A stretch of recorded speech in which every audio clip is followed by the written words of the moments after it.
Welcome back to another videos. Join us for the latest news, insights, and updates on the Iraqi dinar. Don't forget to like, subscribe, and share your thoughts in the comments. Let's explore the world of the Iraqi dinar together.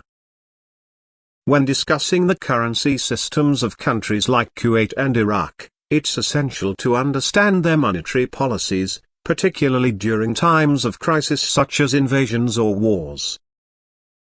Kuwait's experience with its currency during the Gulf War offers an insightful case in point.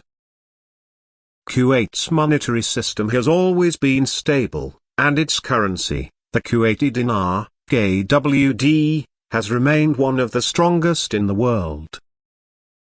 Before, during, and after the Iraqi invasion in 1990, the denominations of Kuwaiti banknotes were consistent, and they included quarter dinar, half dinar, 1 dinar, 5 dinars, 10 dinars, and 20 dinars. This has been the norm in Kuwait's financial landscape for decades, showing that the Kuwaiti dinar maintained its stability throughout turbulent times. The concept of redenomination often arises when countries experience economic instability, but in Kuwait's case, this was not due to inflation. Many people may mistakenly assume that when a country undergoes currency redenomination, it necessarily involves reducing the number of zeros on its currency or a dramatic change in value. Prior to the war, Iraq's currency was relatively strong, with its dinar trading at about $3.22 per unit. However, Iraq's economic conditions deteriorated significantly due to prolonged conflicts, international sanctions, and mismanagement under Saddam Hussein's regime. The decline in Iraq's economy led to inflation and eventually hyperinflation, causing the value of the Iraqi dinar to plummet drastically in the years following the war.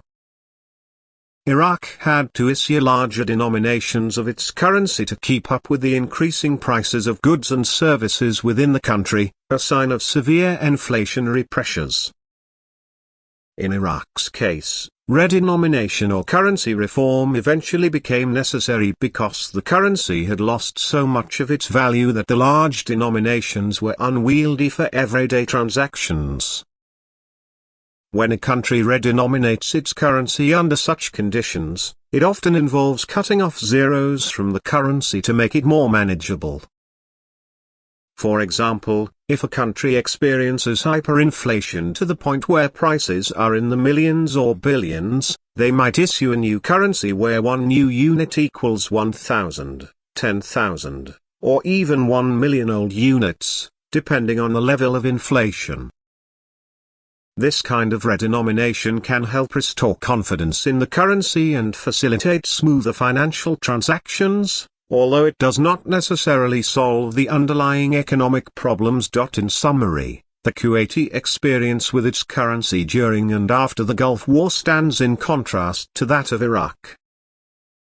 Kuwait's decision to redenominate its currency was not driven by economic necessity, such as hyperinflation or a collapse in the value of its currency.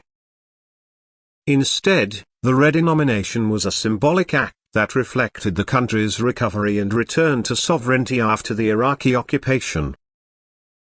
The Kuwaiti dinar retained its value throughout the crisis, and the redenomination did not involve any change in the nominal value of the currency.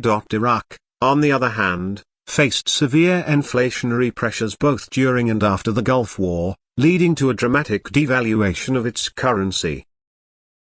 The Iraqi dinar, which once traded at over $3 per unit, plummeted in value, and the country had to issue new, higher denominations to keep up with inflation. While Iraq has made efforts to stabilize its currency in the years since, the country's economic struggles have made it difficult to restore the dinar to its former strength. Thanks for watching Iraqi dinar. Don't forget to subscribe, hit the bell icon, and share our videos. Your support keeps our channel going. Stay curious, and see you in the next one.